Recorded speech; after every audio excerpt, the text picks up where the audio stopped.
like 3 or 4 minutes walk from St. Peter's Square, and here is one of many secret societies, because that's what they are, that operate within the Roman Church overall secret society, because that's what it is. This is the headquarters of the Jesuit order, the Order of Jesus. Goes way back centuries, and it's one of the major manipulating organizations, not just within the Roman Catholic web, but within the overall global manipulating web.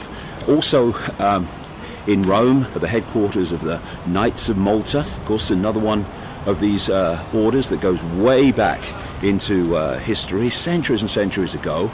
And there's also the Knights Templar connected to the Roman Church. And the Knights Templar, of course, have come up many, many times over recent years in terms of secrets and hiding secrets and another agenda that the people never see. Hello. Hello. And inside, there's our old friend, the sun, again. It's a cult.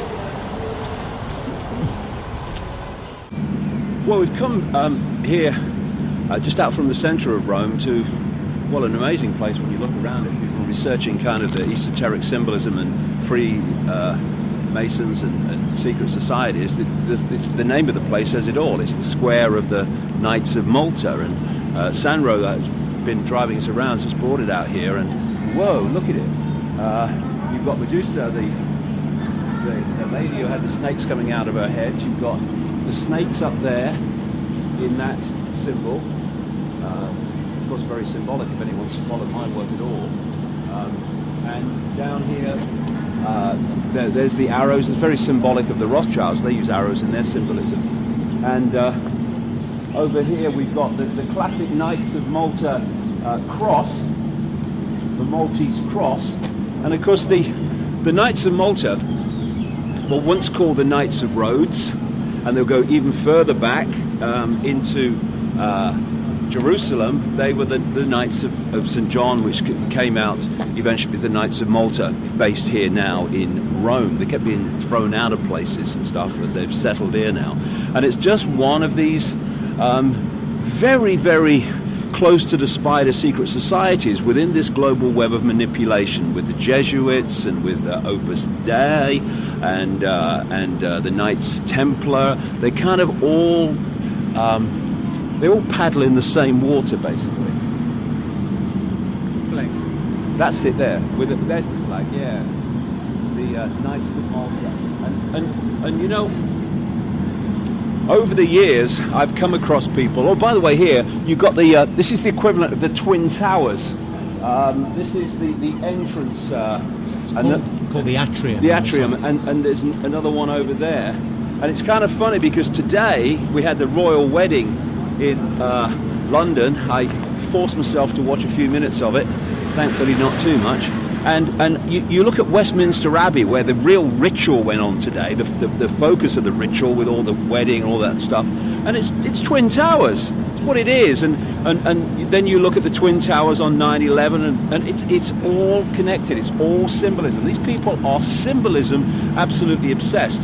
But as I was saying, over the years, I've come across people who've had dealings with the Knights of Malta, people who've been offered jobs with them, financial people. And they have been shocked, because they didn't realize at that time, that the Knights of Malta said they ran the International Monetary Fund, the IMF. Because one guy I knew in finance in America, he was offered a job with them. And it was kind of understandable why, because he didn't know at the time, but his father had been involved in the CIA most of his life. And when he said to them the question, how can you offer me a job with the Knights of Malta? You're a secret society. They said, as I just indicated, we run it. It's like they're subcontracted by the cabal to run it, the International Monetary Fund. Up here you've got the eagle or the phoenix looking both ways, you know, and that's like when you look at someone and you say the truth went that way, and smoke and mirrors and all that stuff. But there's a lot deeper symbolism in all that as well. So this is the home of the Knights of Malta. Oh, that's a flash car, somebody there. And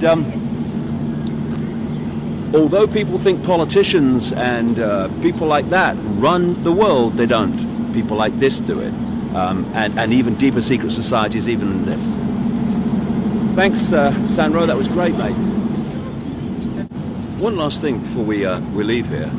Sandro's just telling me that that flag flying, that Knights of Malta flag, signifies that the Italian government has got no rights, no say in what goes on here. They're not subject to the law of the rest of the Italian people. And of course this is a common theme, because the Vatican City is its own country, in effect, which is a law unto itself. And then you go to the City of London, the financial district, what they call the Square Mile, which has its own police force and its own government and its own Lord Mayor of London, who's always a high Freemason and connected into that whole network.